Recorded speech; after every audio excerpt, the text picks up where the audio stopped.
tenemos que hacer más jugadas en equipo y no todos individuales, porque al final si doblan el marcaje a Vini o a Kylian, claro, un 2 contra 1 una vez se sale, pero no 3, 4, 5 veces y ahí tenemos que hacer.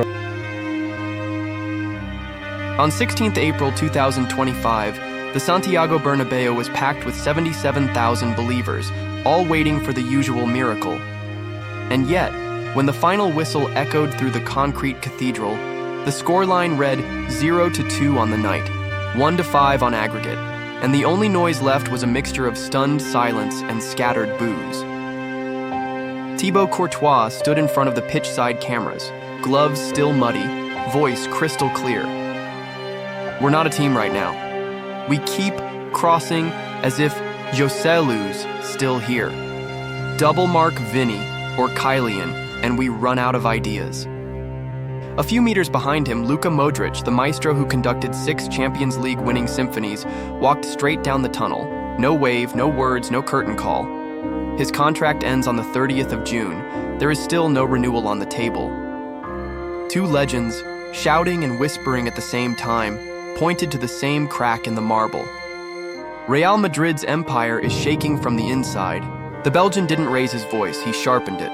He listed the failures one by one. Endless crosses, no target man. Individual dribbles, no collective pattern. We're depending on magic, not structure. For 12 months, Courtois has papered over tactical holes with impossible saves. But a goalkeeper delivering a tactical lecture is less a complaint, more a flare shot into the night sky. When your last line of defense becomes the first line of leadership, you're living on borrowed time. And the numbers back him.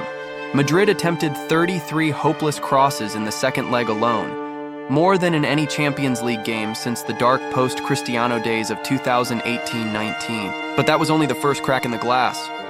Last summer, Florentino Perez let Joselu's loan expire and never replaced Karim Benzema's gravity. What remained was a front line designed to dribble, yet instructed to cross. Arsenal's game plan was child simple. Double Vinicius Jr., shade a midfielder toward Mbappe, let the fullbacks fling the ball in.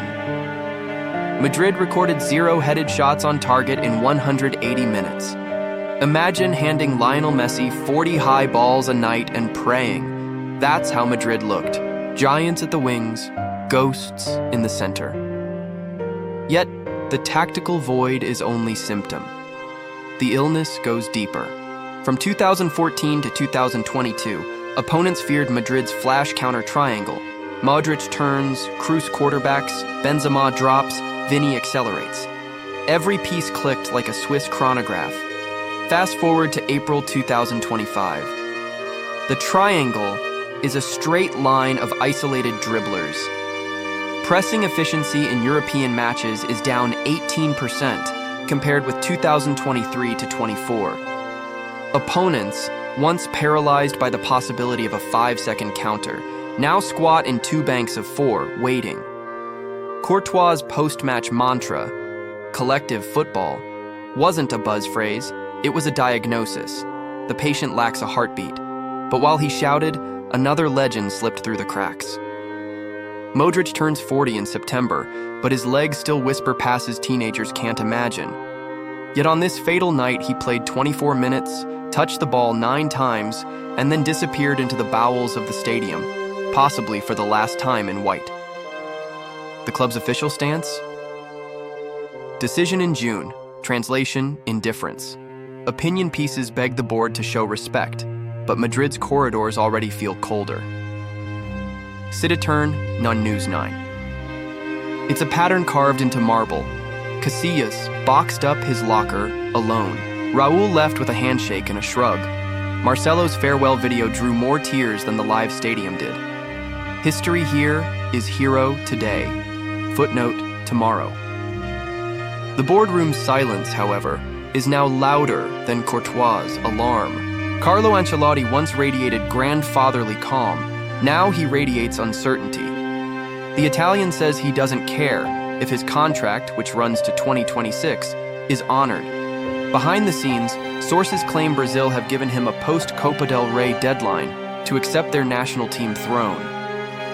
Florentino Perez, never shy of ruthlessness, is reportedly polishing the seat for Xabi Alonso, fresh from turning Leverkusen into Bundesliga disruptors. The message to the locker room is blurred. Play my football now, but maybe learn someone else's next month. Players smell uncertainty the way sharks sense blood, and if leadership at the top is fuzzy, the middle starts to fray. Which brings us back to that dressing room. Mbappe arrived on a €15 million after-tax salary and a signing bonus rumored at €40 million, making him the highest earner by distance. In isolation, this is normal Galactico policy. In a dressing room already juggling egos, it's lighter fluid. Add the Frenchman's ongoing legal war with PSG, freezing €55 million of their accounts over unpaid wages, and you get a cocktail of outside noise leaking into Madrid's sanctuary. Vinicius, reading reports of Saudi offers, wants parity. Jude Bellingham reportedly seeks to overtake both in the pay chain to reflect his importance. Each headline chips at unity, while Courtois keeps sweeping shards. But discord isn't limited to salaries. It extends to how legends exit. Iker Casillas, sent to Porto after a tear-stained press room, no stadium farewell.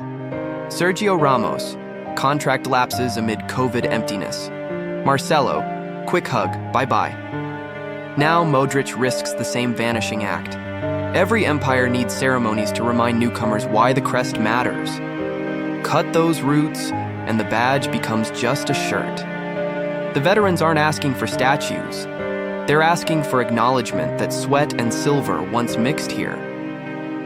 Fail in ritual, and newcomers treat the institution like a very lucrative layover. And all the while, trophies dangle in the near future like shiny distractions. Yes, Madrid can still lift the Copa del Rey on the 26th of April, and perhaps reel in Barca for La Liga. They could even add another Club World Cup in July. But silverware is plaster. It hides the crack. It doesn't reinforce the wall. If Courtois' words go unanswered, if Modrić exits under the radar, if Ancelotti drifts toward Brazil while Alonso's shadow looms, the most decorated club in football could stumble into a new season without a heartbeat or a blueprint. And that is how dynasties don't explode. They erode. Thibaut Courtois never wanted to be the spokesman. Goalkeepers prefer silence, watching the storm from the eye. But when the house is on fire, even the quiet ones scream. Across the tunnel, Luka Modrić, perhaps already resigned to the end, chooses dignity in silence. Two different tactics, one single plea. Remember who we are, or we'll forget ourselves. So here's the uncomfortable question every Madridista must chew on tonight. Is this the storm before a glorious rebuild, or the slow funeral of an era that forgot how to say goodbye? Drop your verdict below, because the club isn't giving answers, and football's greatest dynasty may depend on the echo of voices like yours.